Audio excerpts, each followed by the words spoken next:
Nama saya Wahidayat. Saya dari kelompok 3. Ini tentang matkul jaringan komputer. Di sini saya akan mempresentasikan tentang perangkat jaringan beserta fungsi, kelebihan dan kekurangan. Nah, di sini ada router. Nah, router adalah perangkat jaringan yang berfungsi untuk menghubungkan dua atau lebih jaringan komputer yang berbeda, baik jaringan lokalan maupun jaringan luas WAN.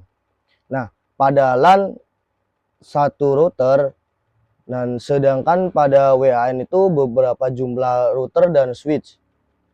Nah, router menghubungkan berbagai perangkat yang berada di dalam jaringan dengan meneruskan paket data di antara mereka.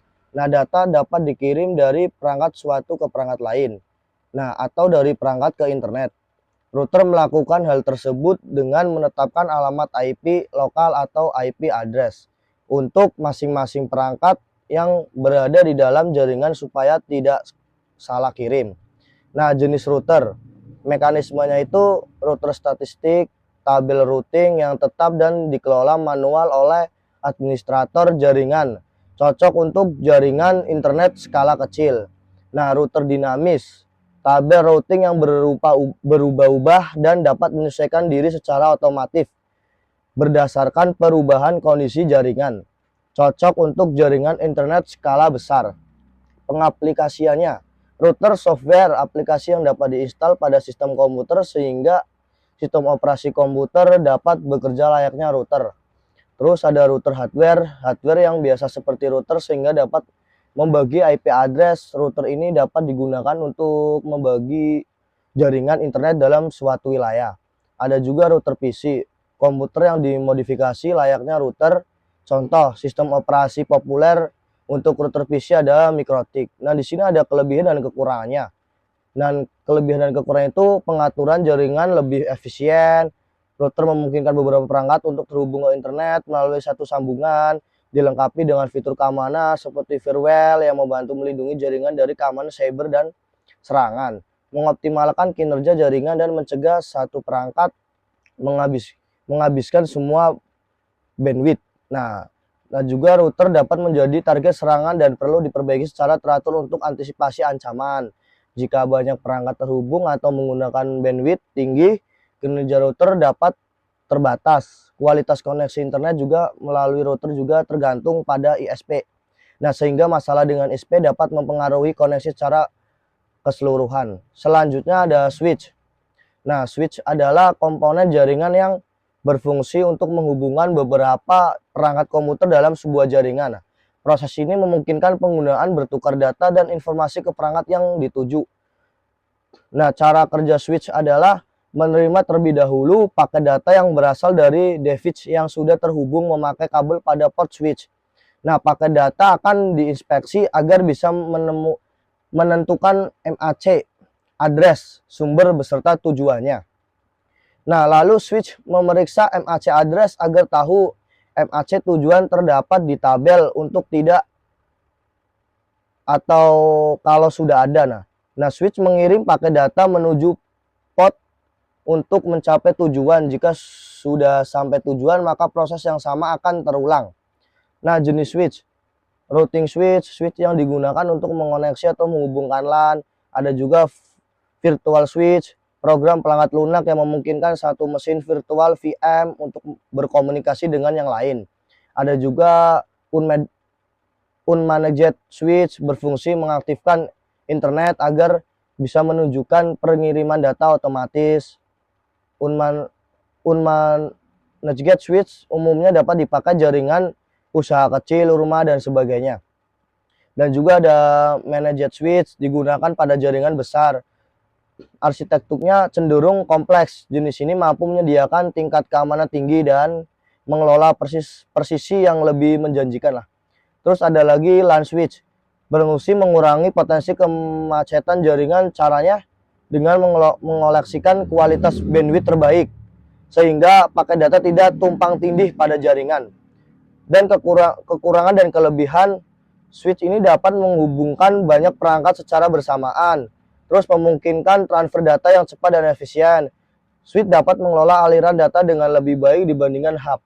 Banyak switch modern dirancang untuk kemudahan penggunaan dengan fitur plug and play. Nah, switch biasanya lebih mahal dibanding hub, memerlukan pengetahuan teknis lebih untuk mengonfigurasi dan pengelolaan fitur-fitur canggih seperti VLAN atau quality of service. Dan juga jangkauan switch terbatas pada panjang kabel internet yang digunakan. Nah, terus ada juga NIC atau LAN card. Nah, Network Interface Card atau bisa disebut NIC itu adalah sebuah komponen yang bertugas menghubungkan komputer ke jaringan lokal LAN atau internet. Nah, NIC berfungsi sebagai media pengirim data dari satu komputer ke komputer lain. Terus juga terdapat dua jenis NIC, yaitu NIC physical dan logical. Dan terus NIC ini nantinya akan bekerja sebagai infrared di lapisan TCP atau IP. Nah, INC itu bekerja dengan mengirimkan sinyal pada lapisan fisik, kemudian setelahnya mengirimkan sinyal paket data pada lapisan jaringan. NIC juga berperan sebagai perantara komputer dengan jaringan. Terus sederhananya itu saat user mengakses halaman web, kartu akan mendapatkan data dari perangkat komputer yang digunakan untuk kemudian dikirim ke server internet. Nah, ini semacam kinerja timbal balik dalam penyampaian data dari komputer pengguna, jaringan dan dunia internet yang lebih luas. Terus ada kelebihan dan kekurangannya. Tidak boros dalam pemakaian, kabel dan jarak LAN tidak terbatas, dan juga tidak boros dalam pemakaian kabel dan jarak LAN tidak terbatas. Terus tersedia berbagai jenis internet, wireless, fiber untuk kebutuhan berbeda. Ada juga beberapa NIC memiliki fitur keamanan bawaan seperti enkripsi. Terus kerentanan fisik, NIC dapat rusak karena faktor fisik seperti panas berlebihan, terus lonjakan listrik atau kerusakan mekanis lah. Terus tidak semua NIC compatible dengan semua jenis komputer atau sistem operasi. NIC kabel membutuhkan kabel internet yang luas yang harus dihubungkan antara komputer dan jaringan yang dapat mengganggu tata letak dan keindahan ruangan. Selanjutnya ada access point. Perangkat yang berfungsi menghubungkan perangkat nirkabel dengan jaringan internet lokal. Nah, perangkat ini menggunakan teknologi seperti Wi-Fi, Bluetooth, dan standar lain untuk mengirim dan menerima data. Access point merupakan perangkat yang menciptakan jaringan area lokal nirkabel atau WLAN, biasanya di kantor atau gedung besar. Nah, access point bekerja pada perangkat yang sedang mencoba mengakses jaringan internet, umumnya saat akan menyambungkan perangkat seperti laptop atau smartphone. Pada layar laptop atau smartphone tersebut akan tertera permintaan memasukkan password. Kemudian setelah password dimasukkan, access point akan mengatur supaya perangkat Anda bisa terhubung dengan cara mencocokkan password Wi-Fi yang telah Anda masukkan. Nah, jika password yang Anda masukkan benar, maka perangkat secara otomatis terkoneksi dengan internet. Terus juga kelebihan dan kekurangan access point. Sistem AP dapat melayani banyak perangkat. Dengan AP, pengaturan fisik klien lebih mudah dan dapat mengetahui adanya komputer yang memancarkan sinyal AP untuk masuk ke dalam network. Nah, bila menggunakan hardware khusus, tidak perlu ada PC yang berjalan 24 jam untuk melayani network dan security-nya lebih terjamin. Masih memiliki konfigurasi yang lemah dan juga masih menggunakan tipe enkripsi WEP atau juga bisa disebut Word Equivalent Prefetch dan mudah diretas. Terus keamanan yang tidak selalu kuat. Nah, selanjutnya ada bridge. Ada bridge, perangkat jaringan untuk menghubungkan antara satu jaringan LAN dengan jaringan lainnya. Tapi dapat juga menghubungkan jaringan komputer dengan tipe berbeda-beda seperti internet. Performa bridge cukup cepat dalam transfer data, tapi tidak menjalankan fungsi sebagusnya seperti halnya router. Nah, bridge bekerja pada lapisan data link atau layer 2. Nah, dalam model opsi, ketika data masuk ke bridge akan memeriksa alamat MAC, apa biasa disebut media access control, dari setiap frame data. Nah, jika bridge menemukan bahwa alamat MAC tujuan terletak di segmen yang sama dengan segmen sumber, maka data tersebut akan maka data tersebut tidak akan diteruskan ke segmen yang lain. Namun jika bridge menemukan bahwa alamat MAC tujuan berada di segmen yang berbeda, maka data akan diteruskan ke segmen tersebut. Nah, jenis bridge remote digunakan dalam pembentukan WAN yang pada dasarnya LAN. Jaringan LAN bisa dibuat lebih luas menggunakan bridge ini. Terus ada lagi bridge lokal. Bridge lokal yang paling terendah jenis bridge ini dipergunakan untuk memecahkan jaringan lokal berdekatan. Ada juga bridge wireless. Bridge wireless ini menghubungkan antara koneksi wireless dengan kabel agar bisa mendapatkan sinyal data. Nah, perlu memakai kabel sementara untuk bisa meneruskan data. Koneksi nirkabel atau wireless akan digunakan. Terus kelebihan dan kekurangannya, bisa menambah total workstation dalam suatu network, tapi bisa mengurangi tingkat kemacetan traffic melalui network partitioning. Nah, memindahkan data dengan intermediate network dan memakai protokol berbeda. Terus memperluas jarak network, terus menyediakan koneksi menuju jaringan network berbeda, walaupun punya domain collision berbeda. Peralatan bridge hanya menyediakan satu saja, yaitu broadcast domain. Nah, bridge tidak melakukan pemblokiran paket broadcast, bisa menambahkan delay jaringan. Terus yang terakhir itu ada upaya atau teknik bridging, bisa saja butuh banyak bandwidth. Terus selanjutnya ada hub. Hub adalah perangkat keras jaringan komputer yang berfungsi untuk menghubungkan beberapa perangkat dalam sebuah jaringan lokalan. Apabila hub rusak, tentu semua jaringan komputer akan disconnect. Nah, tidak hanya komputer saja yang bisa bertukar informasi, tetapi semua perangkat yang berhubungan dengan komputer juga bisa bertukar informasi melalui hub. Nah, hub bekerja dengan cara menerima data dari perangkat yang terhubung ke dalam portnya dan mengirimkan ke perangkat lain yang terhubung ke port hub tersebut. Hub tidak bisa mendeteksi tujuan pengirim data. Jadi hub akan mengirimkan data ke semua perangkat yang terhubung pada hub. Tidak seperti switch yang akan mengirim data ke perangkatnya yang dimaksud.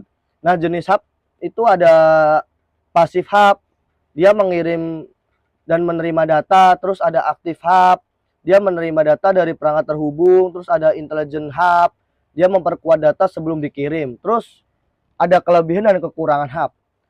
Memiliki dampak signifikan pada proses koneksi antar jaringan, terus bertindak sebagai pengulang sinyal untuk jaringan komputer. Terus jaringan transmisi terutama jaringan LAN dapat digunakan untuk membuat jaringan area lokal atau beberapa komputer. Terus ada juga hub tidak dapat mengidentifikasi atau membaca paket data yang dikirim melalui jaringan. Terus ia akan mengirimkan data tersebut ke semua perangkat lain yang terhubung tanpa memfilter atau mengarahkannya secara spesifik. Terus yang terakhir itu hub beroperasi dalam mode setengah duplex. Terus ada lagi modem dan cara kerjanya. Selanjutnya modem dan cara kerjanya. Modem merupakan singkatan dari modulator demodulator. Dengan kata lain, modem pada dasarnya memiliki dua peranan. Peranan pertama adalah mengubah sinyal digital ke sinyal analog yang merupakan fungsi modulator. Kedua, menerima sinyal dan memprosesnya sebagai informasi yang dapat dibaca di perangkat pengguna yang menjadi fungsi demodulator.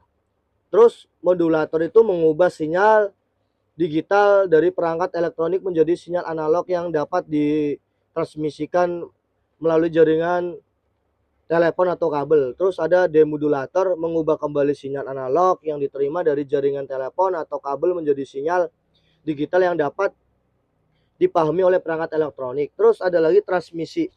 Nah, transmisi hasil dari modulasi kabel transmisikan melalui saluran komunikasi atau saluran internet ke modem yang menerimanya. Terus ada decoding. Hasil dari demodulasi yaitu data termodulasi bakal dikirim ke sistem komputer untuk digunakan lebih lanjut. Terus kelebihan dan kekurangannya itu memungkinkan perangkat untuk mengakses konten dengan lebih cepat dan efisien serta menikmati streaming tanpa buffering. Terus proses instalasi modem relatif mudah dan cepat bahkan bagi pengguna yang tidak terbiasa dengan teknologi.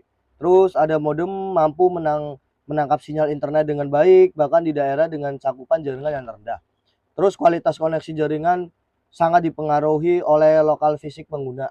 Terdapat batasan pada kecepatan maksimum yang dapat dicapai. Terus yang terakhir itu ada modem dapat mengalami penggangguan dari faktor eksternal seperti interferensi elektromagnetik atau cuaca buruk. Nah, selanjutnya ada wireless card. Wireless card berfungsi untuk menghubungkan komputer dengan komputer lain menggunakan WiFi tanpa menggunakan kabel. Nah, saat ini banyak laptop yang sudah memiliki kartu nirkabel di dalamnya. Nah, sehingga tidak perlu membeli kartu nirkabel secara terpisah. Nah, prinsip kerja wireless adalah dengan mengirimkan dan menerima sinyal nirkabel, sinyal dikirim melalui gelombang elektromagnetik dan diterima oleh perangkat penerima yang mengubahnya menjadi data yang digunakan. Nah, jenisnya ada model internal terpasang langsung pada motherboard laptop, ada model USB wireless card yang terhubung ke laptop melalui port USB, dan juga ada kelebihan dan kekurangannya. Terus memungkinkan pengguna untuk terhubung ke internet dari berbagai lokasi dalam jangkauan sinyal WiFi. Terus proses pemasangan wireless card umumnya lebih mudah dan cepat dibandingkan dengan instalasi jaringan kabel. Terus pengguna dapat mengakses internet dari area yang luas tanpa perlu menarik kabel fisik. Terus kualitas koneksi dapat dipengaruhi oleh berbagai faktor seperti jarak dan router. Jaringan nirkabel lebih rentan terhadap ancaman keamanan seperti pencurian data atau akses tidak sah. Nah, yang terakhir, harga perangkat wireless card berkualitas baik bisa cukup tinggi. Nah, di sini ada referensinya, banyak referensi kita dapat. Nah, mungkin sekian dari presentasi saya.